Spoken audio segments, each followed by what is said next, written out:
Kuna madai ambayo rais wa Marekani Donald Trump ameyatoa moja kwa moja kwenda kwa Jamhuri ya Kiislamu ya Irani. Ameishambulia vikali kupitia ujumbe ambao ameuchapisha kwenye mtandao wake wa Truth Social. Kikubwa ambacho Trump amekizungumza ni kwamba amedai Irani imekuwa ikicheza mchezo na Marekani kwa zaidi ya miaka 47. Amesema kwamba Irani imekuwa ikitumia mbinu za kuchelewesha maamuzi na mazungumzo huku ikiendelea kujinufaisha kisiasa na kijeshi. Ni ujumbe mzito sana. Sasa taarifa inasema kwamba rais wa Marekani Donald Trump ameibua mjadala mpya baada ya kuituhumu Iran kwa kile alichodai kuwa ni kucheza michezo na Marekani pamoja na mataifa mengine kwa zaidi ya miaka 47. Kupitia ujumbe aliochapisha kwenye mtandao wa Truth Social, Trump alisema Tehran imekuwa ikitumia mbinu za kuchelewesha maamuzi na mazungumzo huku ikiendelea kujinufaisha kisiasa na kijeshi. Kauli hiyo ndiyo ya kwanza ya Trump hadharani tangu Irani itoe majibu yake kwa pendekezo la Marekani kuhusu kusitisha mapigano na kupunguza mvutano unaoendelea Mashariki ya Kati.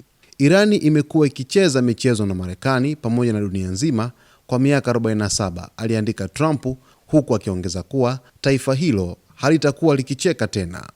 Maneno haya yameongeza hali ya taharuki wakati mazungumzo kati ya Washington na Tehran kuhusu vita na mpango wa nyuklia wa Irani yakiendelea kushika kasi. Sasa mtazamaji, naomba nikusomee ujumbe ambao rais wa Marekani Donald Trump ameuandika kwenye mtandao wake wa Truth Social. Hapa ameuandika kwa lugha ya Kiingereza lakini na kutafsiria kwa lugha ya Kiswahili. Na nukuu, Irani imekuwa ikicheza michezo na Marekani pamoja na dunia nzima kwa miaka 47, kuchelewesha na hatimaye walipata mafanikio makubwa wakati Barack Obama alipokuwa rais. Hakuwa tu mwema kwao, bali aliwasaidia sana kiasi cha kuonekana kwenda upande wao, akiitenga Israel na washirika wengine na kuipa Irani nafasi mpya yenye nguvu kubwa ya kujivunia. Mamia ya mabilioni ya dola pamoja na dola bilioni 1.7 taslim yalipelekwa Teherani kana kwamba wamekabidhiwa zawadi za kifahari. Benki zote za Washington DC, Virginia na Maryland zilionekana kumwaga pesa zote zilizokuwa nyingi kiasi kwamba zilipowasili viongozi wa Irani hawakujua hata wafanya nini nazo. Hawajawahi kuona pesa kama hizo na hawataona tena. Fedha hizo zilishushwa kutoka kwenye ndege ndani ya masanduku na mabegi, na Wairani walishangazwa sana na bahati yao. Hatimaye walimpata mjinga mkubwa kuliko wote katika sura ya rais dhaifu na asiye na busara wa Marekani. Alikuwa janga kama kiongozi wetu, ingawa si mbaya kama Sleepy Joe Biden.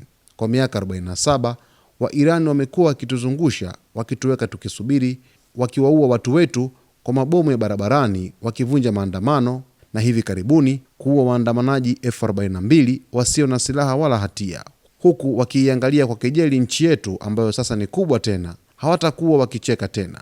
Mwisho wa nukuu ya kile ambacho rais wa Marekani Donald Trump amekiandika kupitia kwenye mtandao wake wa Truth Social.